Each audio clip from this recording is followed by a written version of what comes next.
During a panel discussion, my coworker cut me off to say, "Let's let someone with real technical experience weigh in." The room laughed, even though he once asked me what a pivot table was. I didn't say a word, just waited until Q&A and said, "Actually, I designed that system alone. Check slide 12. And when the lead partner turned to him with a raised eyebrow, he just said, "Oh, I didn't realize she worked on that part." The room went quiet, dead quiet. You could practically hear the AC humming. The lead partner, Raj, didn't let it go. He tilted his head and said, "Really? Because that sounds like something you should have known before interrupting her."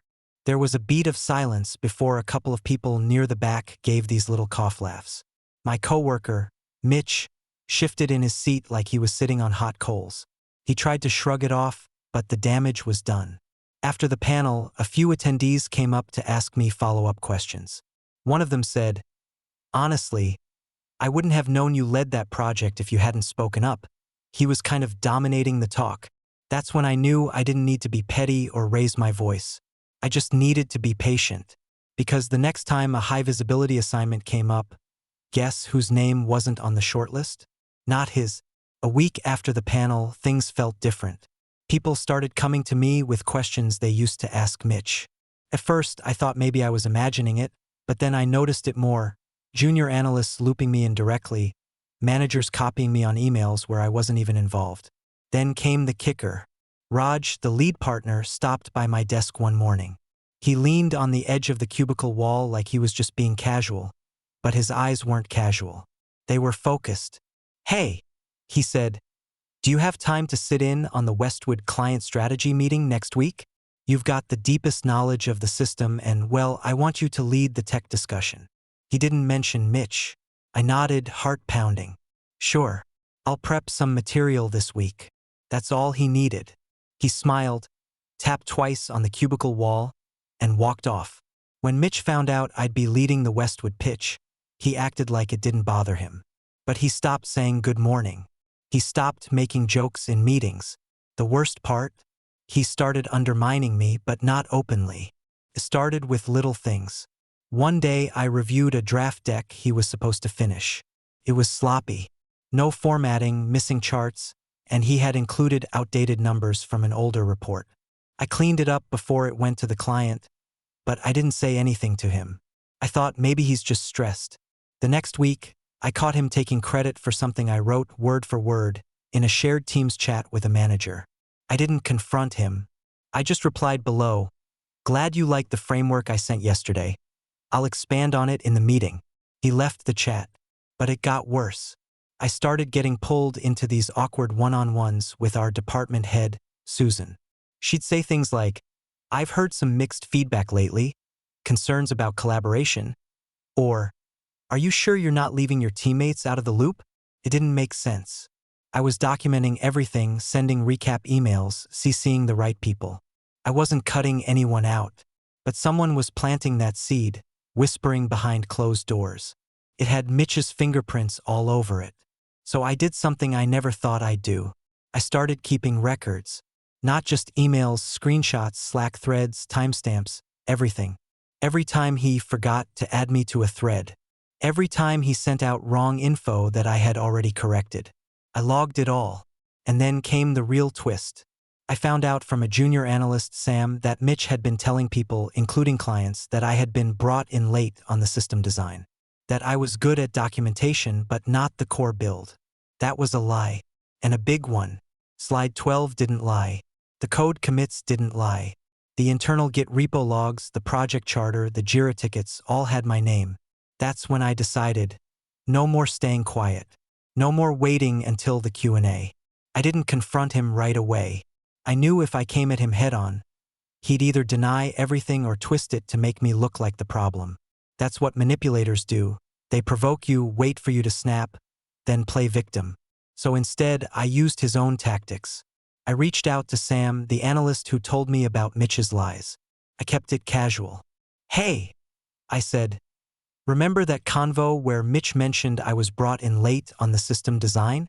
Do you mind just jotting that down in an email for me? I'm tracking some internal communication issues, and I need to document misstatements."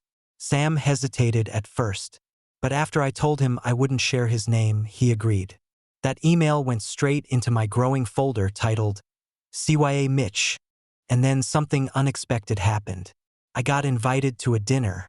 Not just any dinner, a small, high-level, invite-only strategy session with partners, directors, and a few chosen team leads. Raj was hosting. It was at some sleek steakhouse downtown in Boston. When I walked in, I didn't expect Mitch to be there. But there he was, already seated, swirling a glass of red wine like he belonged there. He saw me walk in, and his face froze, just for a second.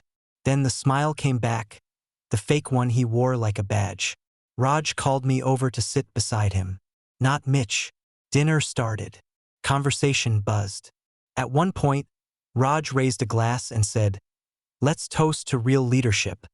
The kind that solves problems, not creates them." He didn't say names, but he looked at me when he said it. Then, in front of everyone, he asked me to walk them through the Westwood rollout. "I'd like you to highlight the original design choices," he said, "especially the early architecture decisions." I pulled up the deck on my iPad and walked them through it, clear and steady. Halfway through, I said, "Actually, if you go to slide 12, you'll see the core system structure. That was finalized in phase 1. I led that phase alone before the support team came in. I didn't even look at Mitch. I didn't need to. Afterward, while we were gathering our coats, Raj leaned in and asked, "Is everything all right between you and Mitch? Just between us?" I hesitated, then said, "I'm noticing some pattern issues, communication gaps, misinformation. I've been documenting them." He nodded, just once, and that was it. The next week, HR reached out to schedule a collaborative feedback session between me and Mitch.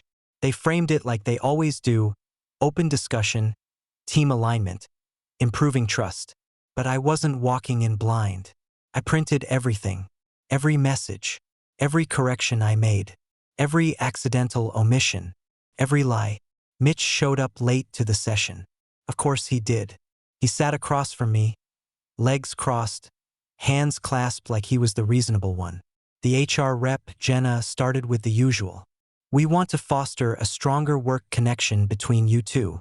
There have been concerns on both sides." That's when Mitch said it.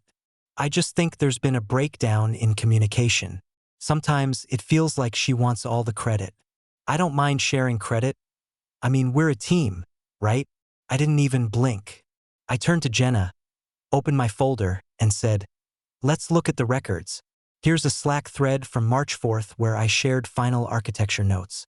Mitch responded that he'd review and finalize, but instead sent outdated specs to the client. Here's the client's response and my correction. Here's the Git history showing my code commits. Here's a statement from a junior team member documenting false claims Mitch made to a client about my role. And here, I dropped the final page. Here's the project charter. My name's on the original system design. Mitch's name doesn't appear until phase 2. Mitch turned red. Bright, blistering red. Jenna didn't say a word at first. Just scanned the pages, her lips pressed tight. Finally, she said, "We'll need to escalate this. Thank you for bringing documentation." Mitch didn't say a word after that. But his silence didn't last long. Because what came next got real. After that HR meeting, I didn't hear from Mitch for a few days. No emails. No Slack pings. No accidental CCs. Nothing. He vanished from every meeting we were both supposed to be in. Either he skipped them or he got pulled off the projects entirely. I didn't ask. I didn't care. But I kept working. Harder than ever. Westwood became a turning point for me. After I led that rollout, Raj asked me to help restructure 3 more legacy systems. He even said something that stuck with me. "You've got the rare mix of patience and fire. That's what leadership looks like." Meanwhile, rumors started. Whispers in the kitchen. Side-eyes in the elevator. Mitch got written up. I heard he was put on a PIP. Apparently, he lied to a client. HR's involved. By the end of the quarter, Mitch was no longer listed on the internal resource pool. No profile. No project tag. Just gone. I thought that would be the end of it. But it wasn't. One night, I was at a networking event downtown. just a casual mixer for local consultants and software leads. I was chatting with a group when someone tapped my shoulder. It was Natalie, Mitch's wife. I knew her only through company family events. She used to come to the holiday parties with him, always polite, always quiet. But this time, she didn't look polite. "You," she said, voice sharp and low. "You're the one who made my husband lose his job." The people around us went quiet. I took a step back.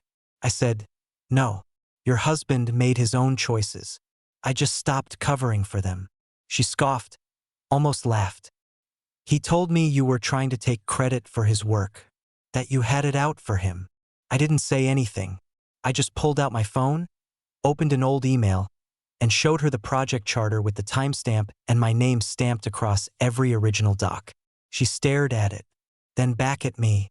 Then she walked out of the event without saying another word. 2 weeks later, Sam, the junior analyst who had helped me early on, messaged me something I wasn't expecting. "Did you hear about Mitch?" I just replied, "No." "What?" Apparently, Mitch's spiral didn't stop at the job. After losing his role, HR had flagged his misconduct to the broader network, which meant recruiters at other firms heard about it. He didn't get callbacks.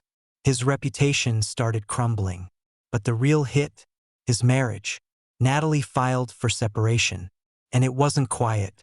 According to Sam, she found out that Mitch had been lying about more than just work. He'd been siphoning money from their joint account into a separate fund, telling her it was for a family vacation he was planning. In reality, he was trying to pad his fallback cash for when he eventually left the company. He never planned to take her or the kids on vacation. Natalie exposed everything in court filings: financial misconduct, emotional abuse, and lying to his kids about his job. His 12-year-old son refused to see him after that. Said he didn't want to be like Dad. That part, that hit me harder than I expected. Because for all the pain Mitch caused me, the gaslighting, the credit stealing, the smirks and snide comments, I never wanted a kid to look at their parent with disgust. But karma doesn't wait for permission. It just shows up. I never reached out to him. Not once. But months later, I saw him. I was at the Amtrak station heading to a conference in Philly. He was sitting on a bench near the ticket machines, wearing a wrinkled suit and holding a resume folder in his lap. He looked thinner, hair longer, eyes tired. He saw me. His eyes locked on mine. He opened his mouth like he wanted to say something. Maybe apologize. Maybe explain. Maybe beg. But I didn't stop walking. I just nodded once, not out of respect, but out of finality. He didn't follow me. He didn't call out. He just looked down. And that was the last time I saw Mitch. Since then, I've kept my head down and my folder backed up. I never stopped documenting. Not because I'm paranoid, but because I know what it costs to stay silent. And I'll never let someone like him take my voice again. Not in a meeting. Not in a hallway. Not in life.